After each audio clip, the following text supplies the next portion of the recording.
Good day. Here are the stories for the Manila Times for Saturday, July 31, 2021. The National Capital Region will return to an enhanced community quarantine or ECQ from August 6 to 20 to thwart a looming surge in COVID-19 cases triggered by the highly contagious Delta variant. The new lockdown was announced by Palace spokesman Harry Roque Jr. on Friday.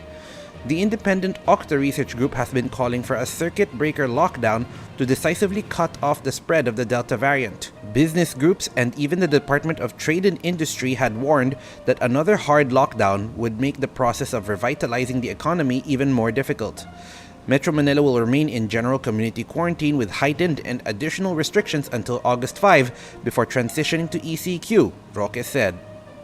Presidential Advisor for Entrepreneurship Jose Maria Joey Concepcion III supports the decision of the government to enforce a 2-week lockdown in Metro Manila, saying it is the key of containing the spread of the more transmissible Delta variant of COVID-19. He said in a statement that the Delta variant is in the country and it is better to prepare now. He also called for the right mechanism to prevent the rapid transmission of the Delta variant. The Commission on Human Rights on Friday said preventing unvaccinated individuals from leaving their homes could result in unjust discrimination. In a statement, CHR spokesman Jacqueline Ann De Guia said there are reasons for being unvaccinated that are beyond their control, and the country has yet to vaccinate other priority groups not covered by the A1 to A4 categories.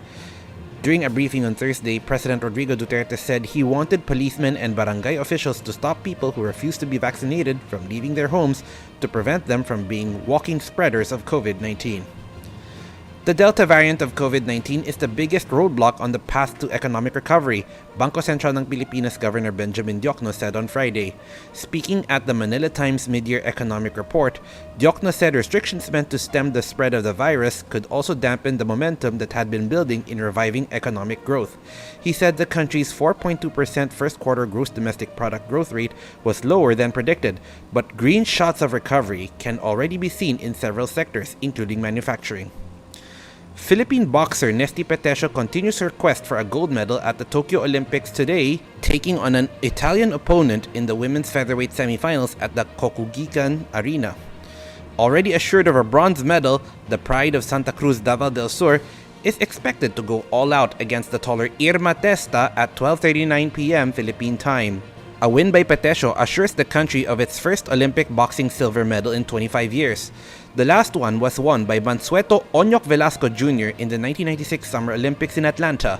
The 5'8" Testa will be no easy opponent. A head taller than the 5'2" Petesio, Testa is also the 2019 European featherweight champion. She competed in the 2016 Rio Games, finishing 5th in the lightweight class. The Tokyo Games is the first Olympic stint for Petesio, a gold medalist in the 2019 AIBA Women's World Boxing Championships and the 2019 Southeast Asian Games. President Rodrigo Duterte recalled the abrogation of the country's visiting forces agreement with the United States after it committed to regard the Philippines as a sovereign equal and reaffirmed its obligation under the 1951 Mutual Defense Treaty, Malacanang announced on Friday. Under the MDT, the Philippines and the US agreed to come to each other's aid in case of an armed attack in the Pacific area. The Philippines has extended the travel ban for travelers from India and 9 other countries until August 15 to prevent the spread of the Delta variant of COVID-19, Malacanang announced on Friday. Palace spokesman Harry Roque Jr. said the extended travel ban covers India, Pakistan, Nepal, Sri Lanka, Bangladesh, Oman, the United Arab Emirates, Indonesia, Malaysia, and Thailand. Over to business, the Bangko Sentral ng Pilipinas said on Friday that the country's headline inflation rate likely rose to 4.3% in July, a 2-month high. July's point inflation projection, according to BSP Governor Benjamin Diokno, was within the central bank's estimated range of 3.9 to 4.7% for the month. The outlook is higher than the 4.1% increase in June, but lower than the 2.7% print a year ago. If accurate, the forecasted rate would be the fastest in 2 months, or since May's 4.5%. The Philippine Statistics Authority will issue official July inflation data on August 5. In other Olympic news, Filipino pole vaulter E.J. Obiena will make his Olympic debut even as golfer Juvic Pagunsan tries to bounce back on Saturday at the Tokyo Olympics. The 25-year-old Obiena is set to compete in the men's pole vault qualification phase starting at 8:40 a.m. Philippine time. Obiena, who spent the past year and a half training and competing in Europe, needs to clear at least 5.8 meters or make the top 12 in the 30-man TIFF in order to advance to the final round.